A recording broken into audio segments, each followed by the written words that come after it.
Sa anong parallel tayo, sir? Sa parallel group? Sa Surigao for Duterte. Surigao por Duterte. So, taga Surigao po kayo? Surigao. Sir, ano po bang yung expected nyo na bakit napunta kayo dito? Bakit sinuportahan yung mga Duterte? Lalo na si Sara Duterte. Actually, kami yung pioneer ng Duterte ng Surigao. Yun. Start 2015, campaign ni Tatay Digong. Hanggang ngayon, walang iwanan. Kasi nakita lang natin kung anong nagawa ni Tatay Digong. At nakita natin kung paano din nila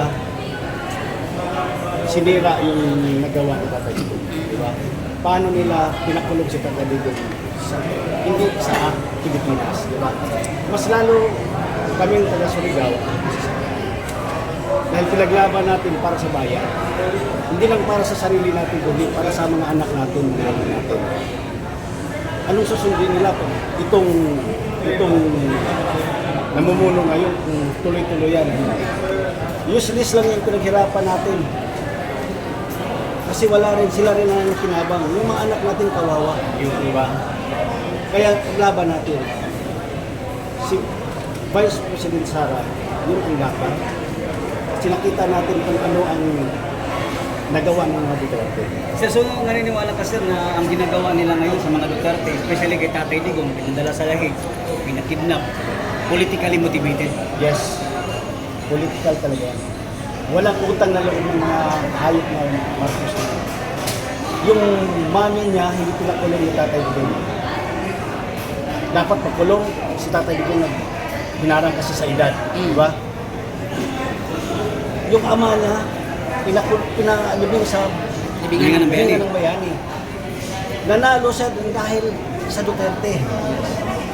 Diba? Tapos, yun ang igaganti sa atin. Diba? Mas maganda na nga kung isiparit na lang yung Mindanao sa Visayas, Luzon.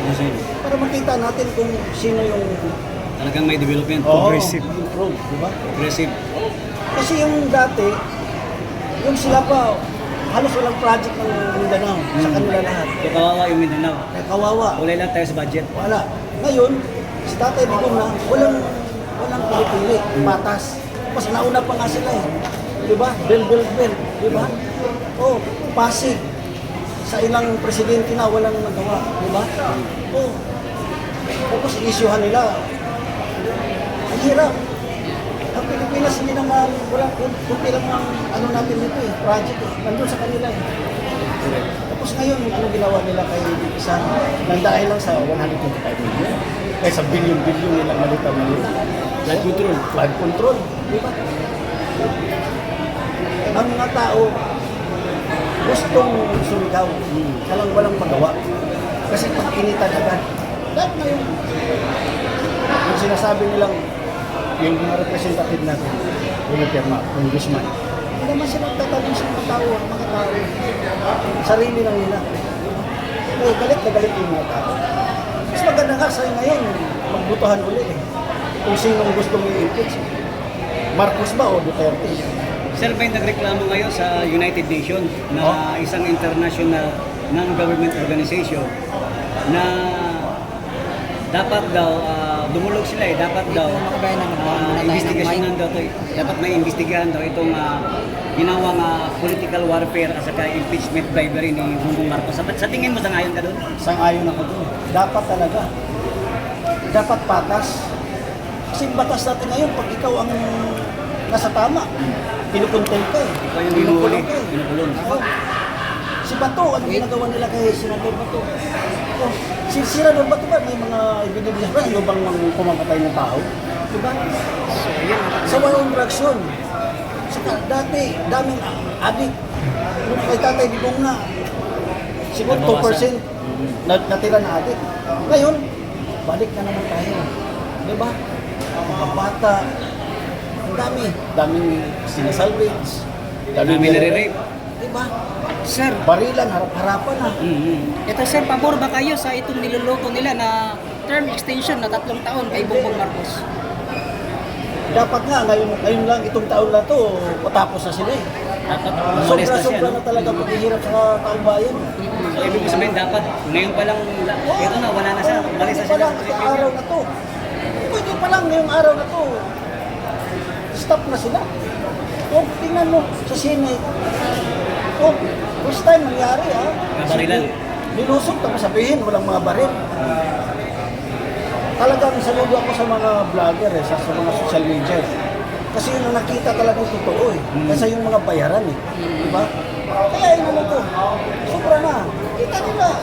May mga baril, sabihin ni BBM, walang mga baril, hindi pinapapunta, tapos sabihin, pinapaalis na. Tapos sabihin, pinapunta niya, tapos pinaalis na. Diba? Tapos iba-iba, hindi mo sasabihin, wala kami doon, pero nandun pala sila sa gilid lang. Hirap talaga. Hindi mo maintindihan kung bakit. Dahil sa pera. Sir, tanong sir, bakit umiiwas sila kapag tinanong na itong hair follicle test kay BBM? Kasi positive Kasi hindi ko paano sabi, sige ako, pati laway, pati upo, pati ihi. Hindi lang sa buhok, pati laway, ihi, o ano. Sige, ngayon agad. Yun ang dapat. Ba't ka umalis? Diba? Ano ka, presidente dapat ikaw ang mauna Dapat, sige, bago diba, ako muna. Tapos, senador, congressman, lahat, diba? Kasi ikaw ang pinuno Diba? Dapat ako mauna. O sige, tapos lahat na para patas. Kapag umiiwas sir, talagang may tinatago. Nakikita mo naman yung mukha pa lang Hindi mo na maintindihan. Yun. O, magsasalita, iba na yung, bandang huli, iba na yung sinasabi. Ganyan yung epekto ng adik Mas nakita mo naman yung may mga ebidensya na. Yung namatay na si Tagtoko, sinong kasama doon? First Lady. Ba't di nila investigahan doon? Ba't di inililihis nila? Kasi 100%. Pero yung atin na nagsiservisyo ng maayos, yun ang binabatikos. Sir, yung apat na fishing ng Congress kay BP, sa tingin mo pagdating sa Senado, anong sa tingin mo? By faith? Ngayon, sa akin lang, talagang okay na. Kasi patas si Senate President Alan. Pabor naman siya na buksan yung impeachment para mag-alaman kung totoo ba yung mga ebidensya. Yun. Diba? Bakit yung sa ebidensya? Bakit yung may mga blanco? Ba't pumirma yung mga kongreso na blanco pala? Dahil hindi natin alam. Sa alam natin may malita-malita. Ay nakita naman natin. Pangalawa, ba't ayaw nilang imbestigahan ng 18 Marines? Yun naman talaga ang nagdala ng ebidensya. Kasi pag ikaw nagde-deliver, siyempre hanapan ka sa amo mo, ebidensya, dokumentary. Siyempre bibidyohin mo, resibo, sinong nag-receive. Di ba? O ba't di nila imbestigahan, ba't ayaw nila papasukin? Di ba? Ngayon, natutuwa ng taong bayan kasi bubuksan na nila ang sa flood control at saka yung sa Itim Marines para magkaalaman na. Diba?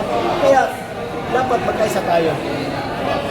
Bilang Mindanawan, kahit hindi Mindanawan, ako, nangangampanya ako sa social media.